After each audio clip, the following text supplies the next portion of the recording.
became king eventually, and he reigned for 40 years. He won many battles, he enjoyed great successes, and people would probably argue that he was one of the most, if not the most successful king of Israel. And so we read in 2 Samuel 5:10, David became greater and greater, for the Lord God of hosts was with him. I think the secret to David's success was his faith and his relationship with God. And David actually became so successful, he became a standard of righteousness to kings after him. And there's probably 10 to 15 passages that are similar to these that I'm going to read right now. So I think we're going to read it right now. In 1 Kings 9:4, God is talking to Solomon. He says, if you walk before me as David, your father, walked. And so he's comparing Solomon, what he expects of Solomon, to what David did and the way David lived. 2 Chronicles 28, verse 1, talking about King Ahaz, he did not do the right in the sight of the Lord as David, his father, had done. Now, David was not his birth father, he was his forefather, but it's comparing how Ahaz lived to how David did. In 1 Kings 15:11, Asa, he did what was right in the eyes of the Lord as his father David had done. So David was so successful and he was a man after God's own heart that he became a standard of righteousness that many kings after him were compared to. We said that we're comparing or contrasting kings of the Old Testament with the true King Jesus. And here's one comparison, because many years later, Jesus became a standard of righteousness to the people who came after him. There's just 2 verses here to show that. John 13:15, for I gave you an example that you should do as I did to you. In Philippians 2 verse 5, your attitude should be the same as that of Christ Jesus. And so one comparison between David and Jesus is David was successful. David was a man after God's own heart, and he became a standard of righteousness. Years later, Jesus became that standard of righteousness as well. I mentioned before that I think David's secret, if you can call it a secret to success, was his faith. David was a man of faith, and he was a man who prayed and praised God. Hebrews 11 says, without faith it is impossible to please God. And so if he was a man who pleased God, a man after God's own heart, he must have been a man of faith.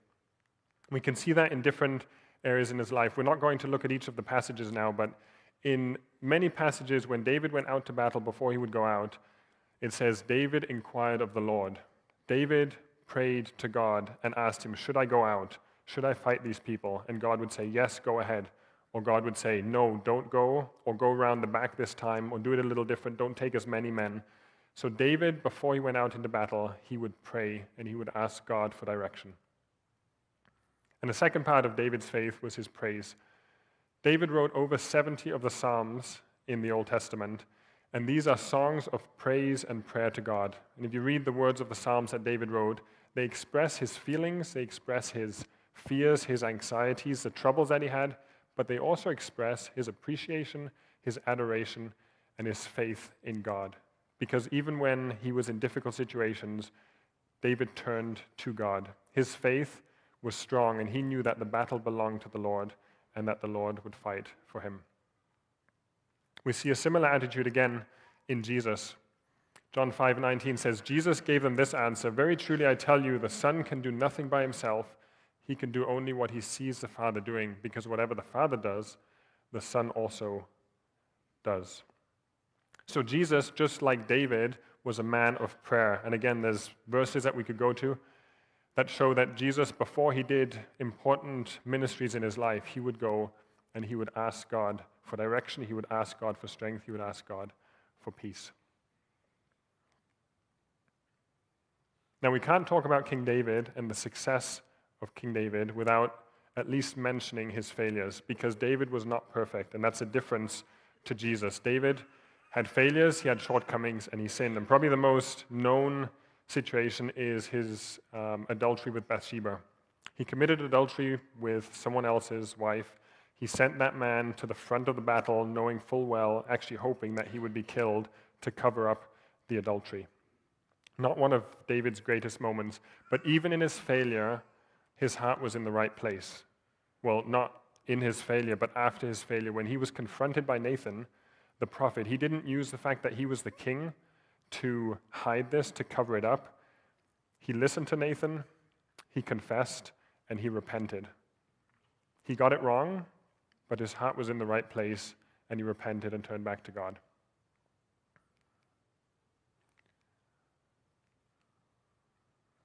So as we look at the story of David and Goliath, let's remember that David was a victorious king. He was a mighty warrior, but at the same time, he remembered that there was a king over him in his life, and he submitted willingly to that king.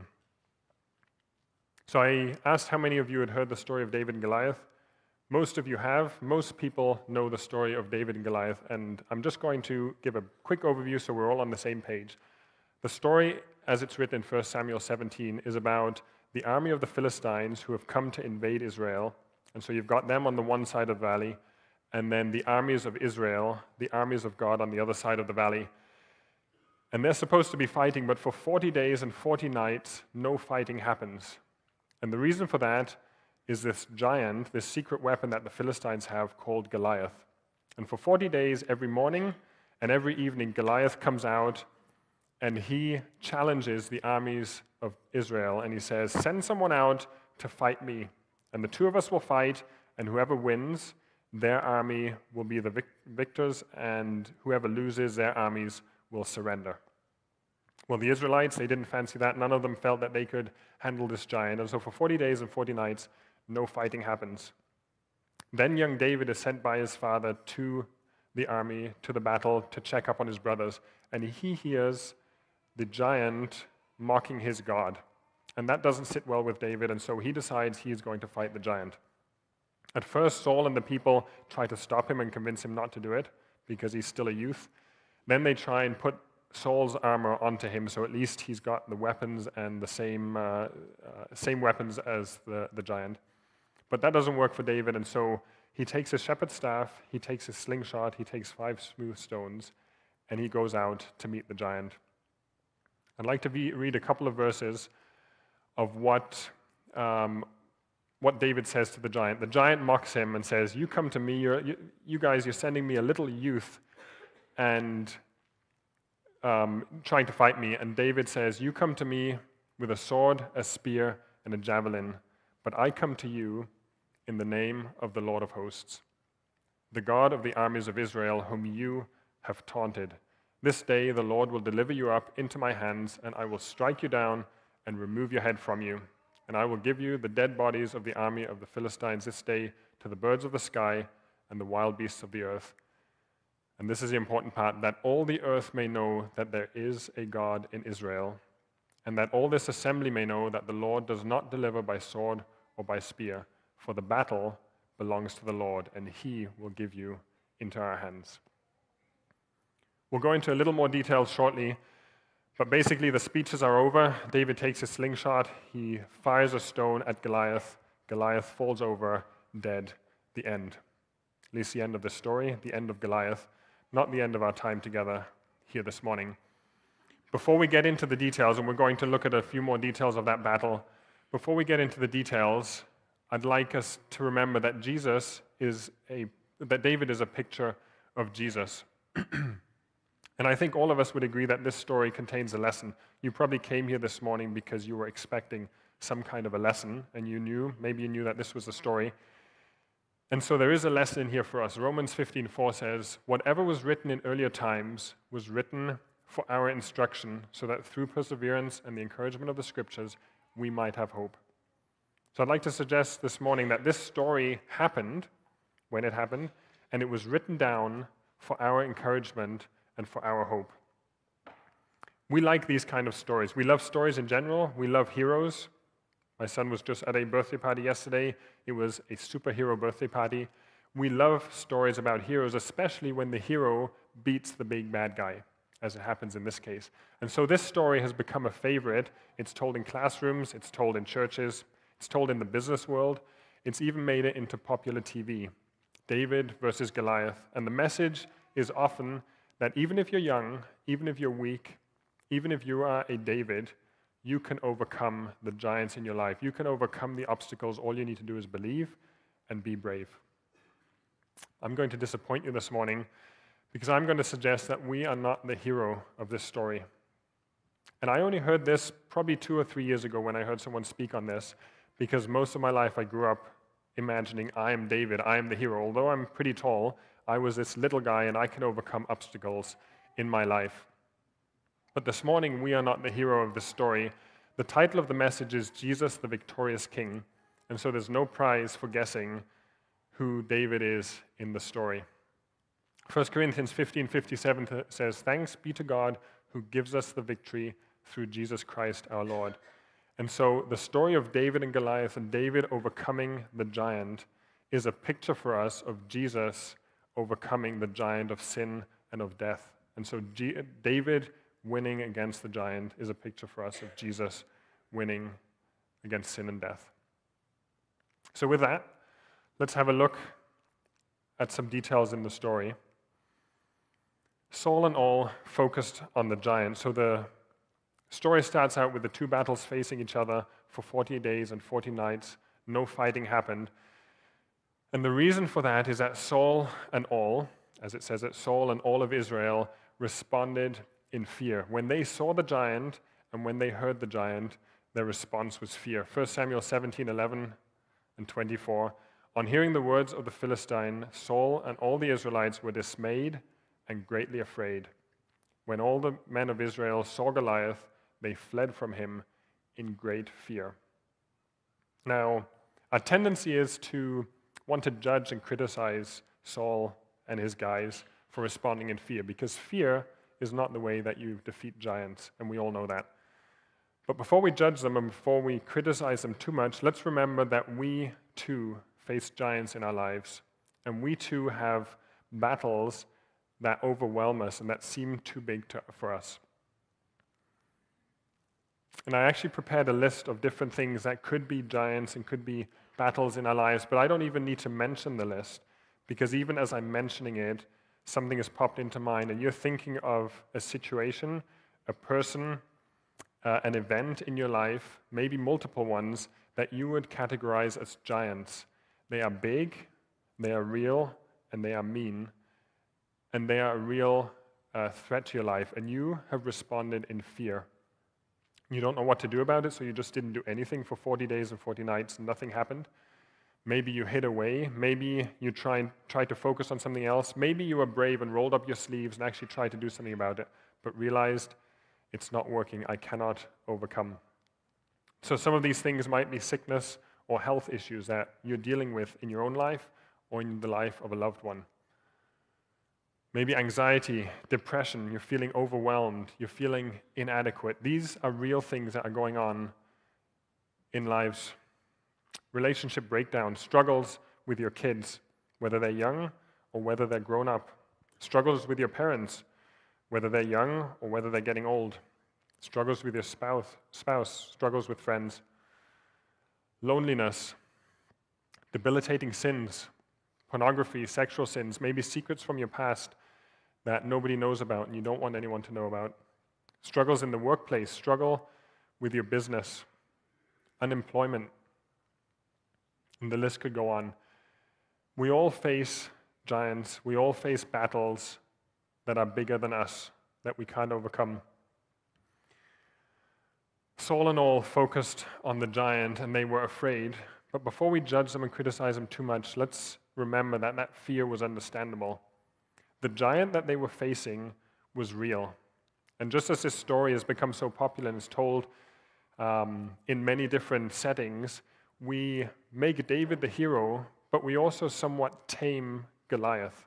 I don't know if you can follow what I'm saying, but some of those pictures, he looks like this big, buff giant, but really nobody's afraid of him, because we've all become used to the fact that David is going to win. We know the outcome of the story, and so the giant doesn't really make us afraid. How many of you look at the picture books or think of the story and really think Goliath was a serious threat?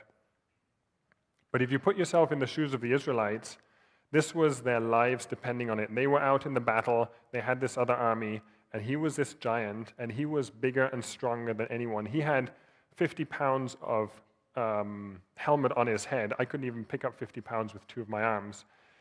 He had a sword that was bigger than most of the other ones, and he was a real threat. The reason nobody went out to fight him because they knew they were not going to overcome him. And so when we think of Goliath and we think of the giant that was threatening them, the fear is understandable. Goliath was the strongest guy on the field that day. I'm pretty sure the Philistines would agree because they wouldn't have sent out some random guy. They sent out their hero, their number one. They sent out their strongest guy. I'm pretty sure the Israelites would agree as well because for 40 days and 40 nights, nobody showed up that thought they could beat Goliath or maybe even just match him or injure him enough that someone else could take him out then. So they all agreed Goliath was the strongest guy on the field. And the problem that day was not that no one thought they could beat Goliath. Nobody is going to judge and criticize them for that. The problem was not nobody thought they could beat Goliath. The problem that day was that no one thought God could beat Goliath. Because these were the Israelites, they were the armies of the living God, the God who had taken them out of Israel, the God who had led them through the wilderness, who had fought the battle of Jericho for them, who had fought other battles for them and given them the promised land. And now someone's invading, and they have forgotten that they are the army of God. Nobody expected them to beat the giant.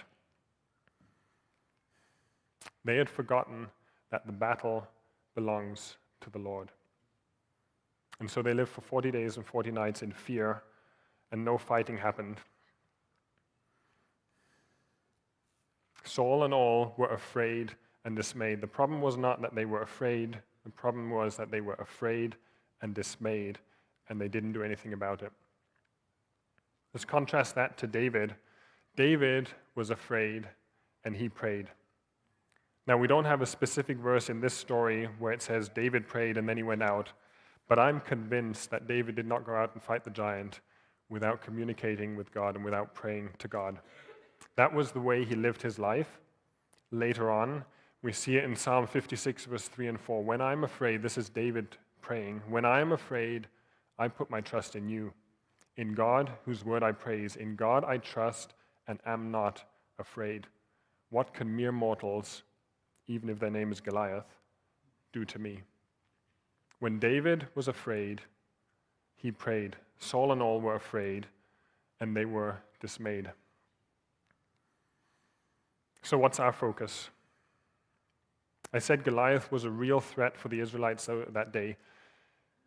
And I don't want to put down the struggles that you and I are going through, the difficulties that we're facing, the giants that are in our lives. Those giants are real. Those giants hurt. Those giants are dangerous. They might be threatening your life or the life of a loved one. Those things are real. But what are we focusing on? John 16:33, Jesus actually acknowledges that life will be difficult. I have said these things to you that in me you may have peace. In the world you will have trouble, but take heart, I have overcome the world. These giants, these difficulties that we're facing, they are a part of being in this fallen world, being part of a broken society, part of a place where sin and death are still a reality. And Jesus acknowledges that, and he says, in this world you will have trouble, but take heart, I have overcome the world.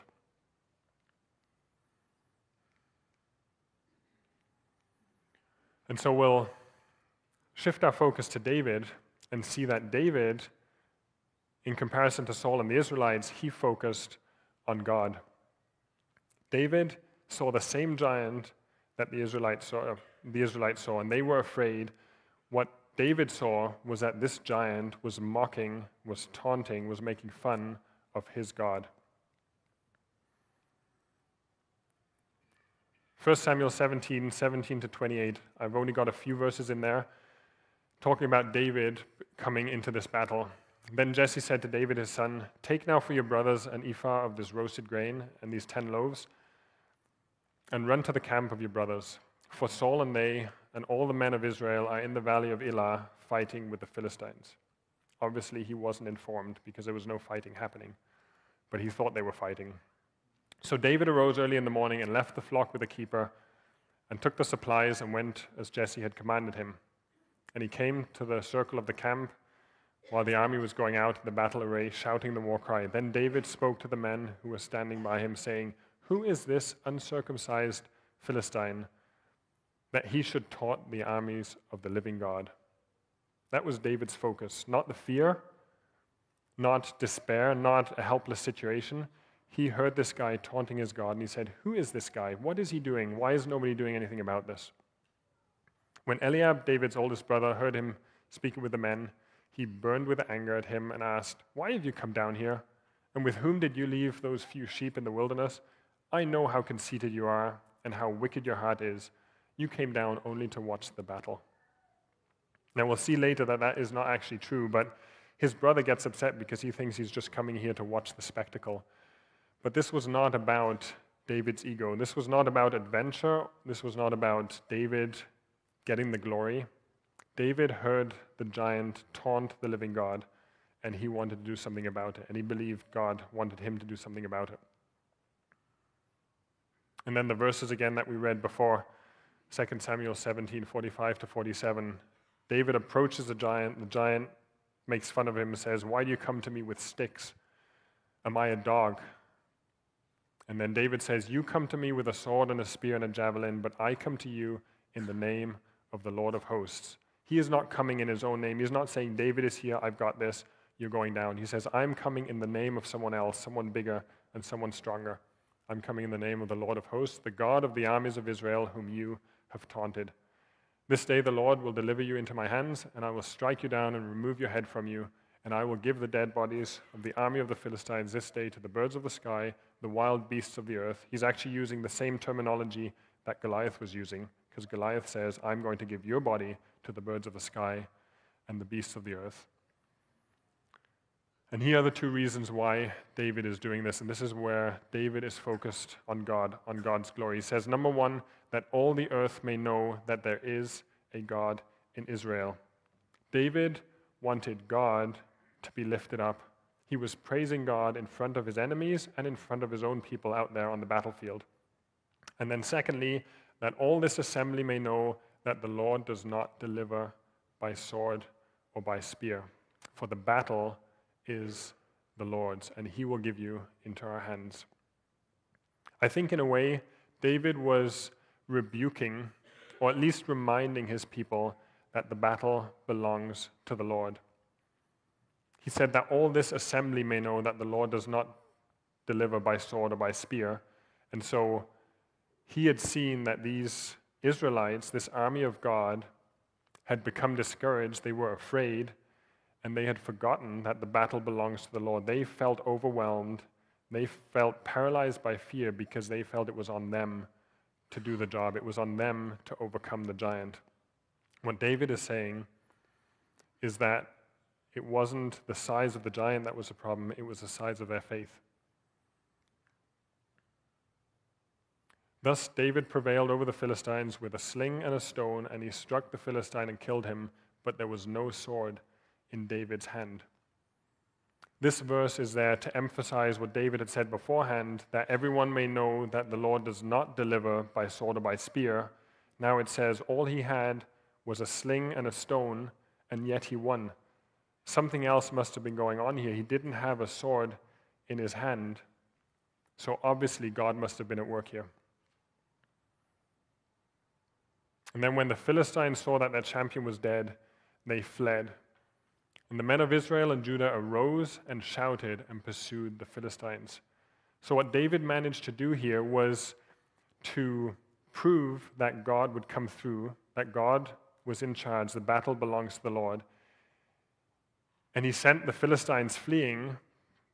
But the second part of that, the men of Israel and Judah arose and shouted and pursued the Philistines. The men of Israel regained hope, they regained courage, and they regained strength after their hero David had defeated the giant.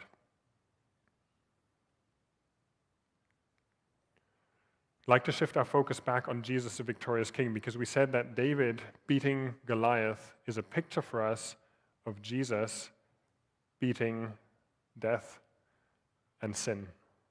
And so David, by beating Goliath, gave his people hope and new courage and new strength. I'd like to encourage us that if we look at Jesus, the victorious King, and see that he overcame fear death and sin, that would give us new courage and new hope as well.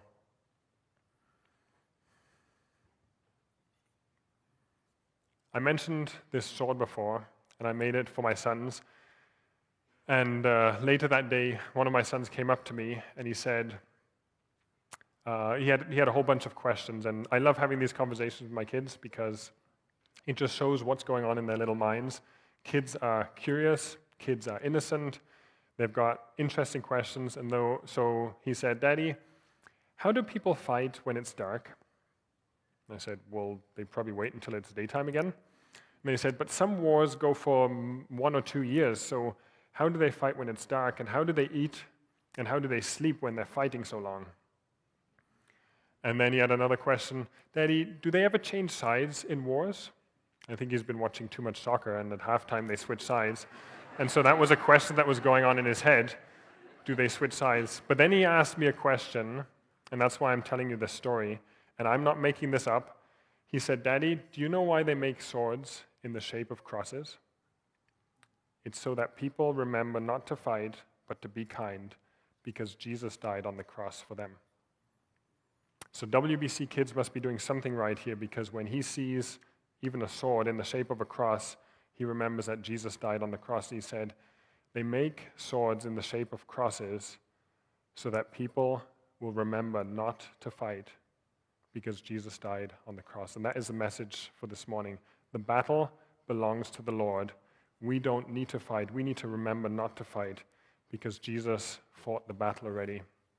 The word of the cross is foolishness to those who are perishing, but to us who are being saved, it is the power of God.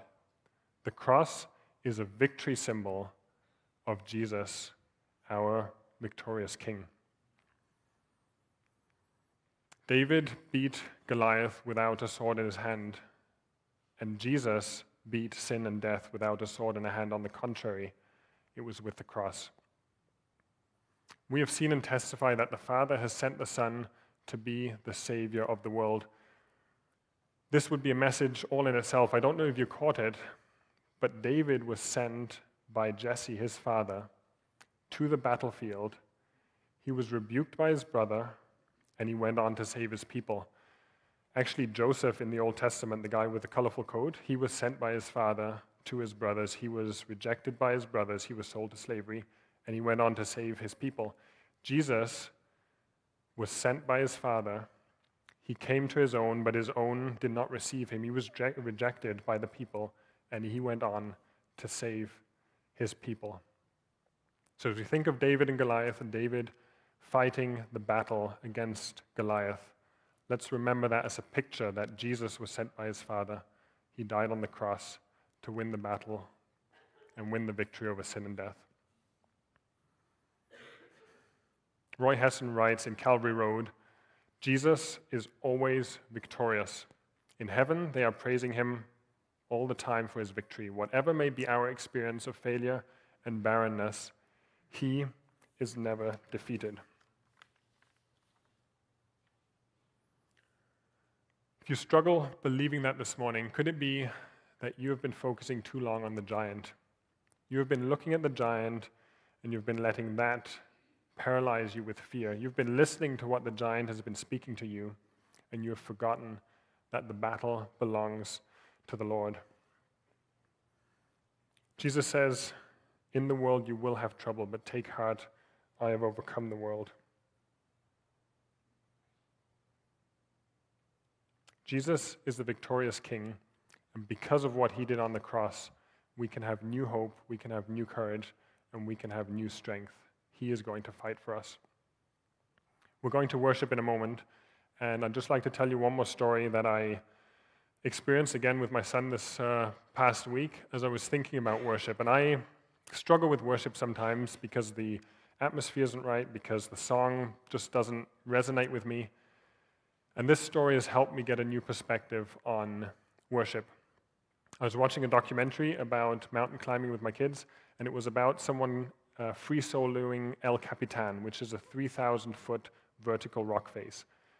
And free soloing means you go by yourself and you go without a rope. And so they have footage of this guy climbing up this wall, And it's pretty fascinating, but it's also pretty scary, because one wrong move and you fall down, and the better you did, the further you're going to fall. And so we were looking at that, and then several days later, we were eating supper, we were talking about some randomness, and my son speaks up and says, "Daddy, you should never go mountain climbing." And I said, "Why not?" I didn't even remember that we had watched this. He said, "Because you might die." I said, "And you don't want me to die?" And he just said, "No, you're a good dad." It was one small phrase, 5 short words, "You're a good dad," and it made me feel special. Because there's times in our home where we're yelling at each other. There's times in our home where I hear, rather than "you're a good dad," I hear, "You're mean. You don't love us. You don't give us this. We don't get to do that." And so it's good every now and then to hear what is really on his heart. And he spoke that genuinely, "You're a good dad." And it made me feel good. It made him feel good when he realized what it did to me, and it strengthened our relationship. And it made me think of worship.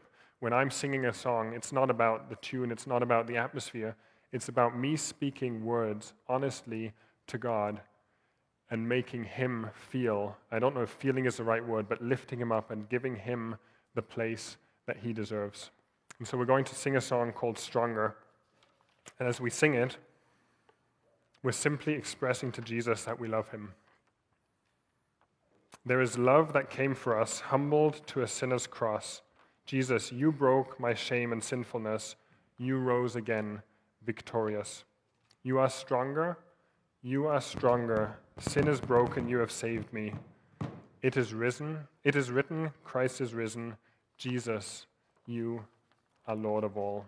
No matter my circumstances, no matter how I feel, this is a truth that I can speak to God, to Jesus, and this is something that will bless his heart, and it will strengthen my faith and remind me I don't need to focus on the giant.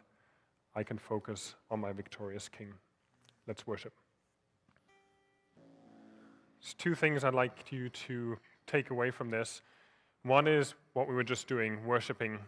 It's amazing how worship can fix your eyes on the solution, fix your eyes on God instead of focusing on the giant.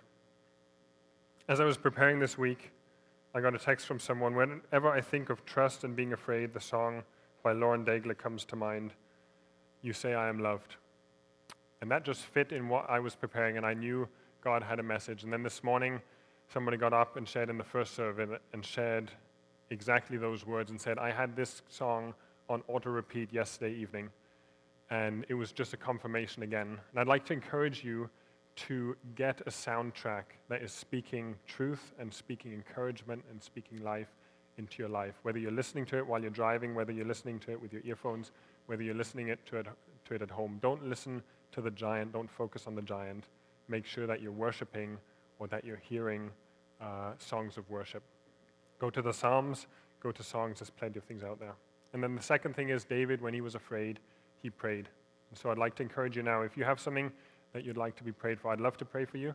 If you feel more comfortable with someone else, just grab someone else and say, I don't want to go into details, please just pray for me. Pray for courage, pray for strength, pray for this thing to go away, pray for God's peace, whatever it might be. God listens and God answers prayers. So if you want some prayer, feel free to come to the front or just grab someone else and have them pray for you. Have a great Sunday. Enjoy the snow and the sun.